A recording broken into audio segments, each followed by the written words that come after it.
우리가 교회에 와서 무엇으로 행복한 마음을 담아갈 수 있을까라고 하는 생각을 해본 적이 있습니다. 의무감으로 억지로 나오는 것이 아니라 이 교회에 나올 때마다 행복한 마음이 들었으면 좋겠어요. 행복한 마음이라는 게 어떤 것일까요? 가진 것이 있으면 행복할까요? 이런 것이 많으면 행복할까요? 그것은 아니더라고요. 공감이 있고요. 소통이 있고 동행이 있을 때 우리 인생의 삶의 자리 가운데 진정한 행복이 있다. 그렇게 믿어집니다. 자, 이런 측면에서 봤을 때 우리 교회 성도들은요. 행복한 감동이 있는 믿음의 교회를 위해서 함께 노력하고 기도하는 것들이 주어져야 되지 않겠느냐라고 하는 겁니다. 그럼 우리가 어떻게 행복한 감동이 있는 교회를 만들어 갈까요? 제일 첫 번째입니다. 칭찬이 있는 교회가 되어야 된다라고 하는 겁니다. 칭찬은 사람들에게 뭘 갖다 주냐면 자신감과 용기를 갖다 줄 뿐만 아니라 새롭게 일을 할 수 있는 도전의 마음도 갖게 하고요. 더 중요한 것은 사람을 변화시키더라라고 하는 겁니다. 그래서 칭찬을 받는 사람이나 칭찬을 하는 사람이나 다 긍정적인 성품으로 변화시키는 힘이 어디에 있다고요? 칭찬에 있다라고 하는 말씀입니다. 그래서 우리가 비난보다 먼저 무엇을 해주고 칭찬을 해주고 위에서 기도해 줄 줄 아는 그런 마음들이 우리 가운데 있기를 주님의 이름으로 축복합니다. 행복한 교회를 이루어가는 두 번째 방법이 있어요. 그건 뭐냐면 기쁨의 예배가 있다라고 하는 겁니다. 한번 따라합시다. 기쁨의 예배가 있는 교회이다. 자, 오늘 말씀에 보면 다윗이 이제 왕으로 즉위를 할 때 하나님의 법궤가 방치되고 있었던 모양입니다.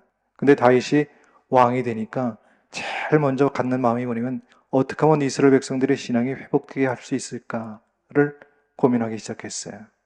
그리고 그 신앙을 회복하는 길은 하나님의 법궤를 다시 예루살렘으로 갖고 오는 일이다라고 생각이 들었던 겁니다. 그래서 이제 방치된 법궤를 이제 옮기게 되는데 민수기 4장 15절 말씀 보면 법궤는 절대로 사람의 손을 대면 안 된다는 거예요.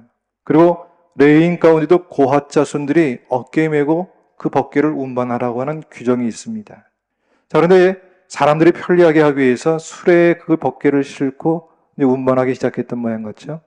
근데 무슨 일이 생겼는지 갑자기 소가 벌쩍하고 뛰니까 이 아비나답의 아들 우사가 떨어질까봐 손을 탁 댔어요. 그 순간 그 자리에서 죽고 맙니다. 얼마나 두려웠겠습니까? 두려움에 질렸던 이 다윗이 법궤를 운반하는 걸 중단하기 시작해요. 그리고 오베드 에돔의 집에 임시로 보관을 하게 됩니다. 자, 그로부터 이제 3개월 후가 지났을 때 소식을 듣다 보니까 오베드 에돔의 집이 하나님의 축복을 받았더라라고 하는 이야기가 들리기 시작했어요. 그때 이제 이 다윗의 마음이 하나님의 진노가 이제 멈췄구나 라고 생각하고서는 안심하고 법궤의 운반을 다시 시작하기 시작합니다.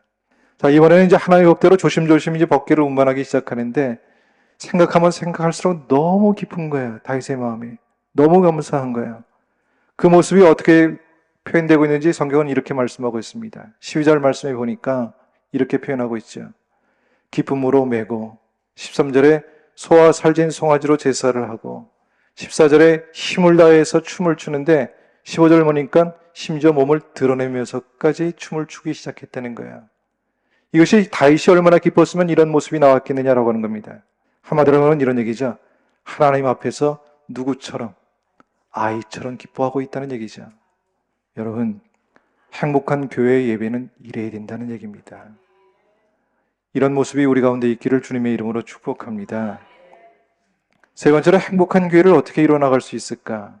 그것은 마음을 알아줄 때 가능한 겁니다. 한번 따라 볼까요? 마음을 알아주는 교회이다. 다윗이 너무 기뻐서 덩실덩실 춤을 추기 시작했다고 그랬어요. 자, 근데 그의 아내 미갈이 창문으로 그 장면을 이렇게 보다가 마음속으로 그를 업신여기며 비웃었다라고 그렇게 이야기합니다. 마음으로만 비웃은 것이 아니죠. 다윗이 집에 들어왔더니 왕의 채통이 그게 뭐냐고 빈정과 비난을 쏟아붓기 시작하더라는 얘기입니다. 미갈은 남편의 마음을 모른다는 얘기죠. 다윗이 얼마나 하나님을 사랑하는지 그 마음을 모르고 있다는 얘기입니다. 여러분, 행복한 교회는 좋은 가정, 아름다운 가정은요, 서로의 마음을 알아주는 교회, 그런 마음을 갖고 있는 가정이 될 거라고 저는 믿습니다. 우리가 살아가면서 서로의 마음을 헤아리고 알아줄 수 있는 그런 믿음의 사람들이 다 될 수 있기를 주님의 이름으로 축복합니다. 그래서 서로 만날 때마다 감동과 기쁨을 느끼며 살아갈 수 있는 그런 교회면 참 좋겠다라고 하는 생각이 듭니다. 그래서 서로를 긍휼히 여길 뿐만 아니라 보살피는 마음으로 살아가는 교회, 이런 교회가 행복한 감동이 있는 교회가 아닐까라고 그렇게 여겨집니다. 이런 교회, 이런 가정을 만들기 위해서 함께 기도하며 믿음으로 살아갈 수 있는 저와 여러분 될 수 있기를 주님의 이름으로 축복합니다.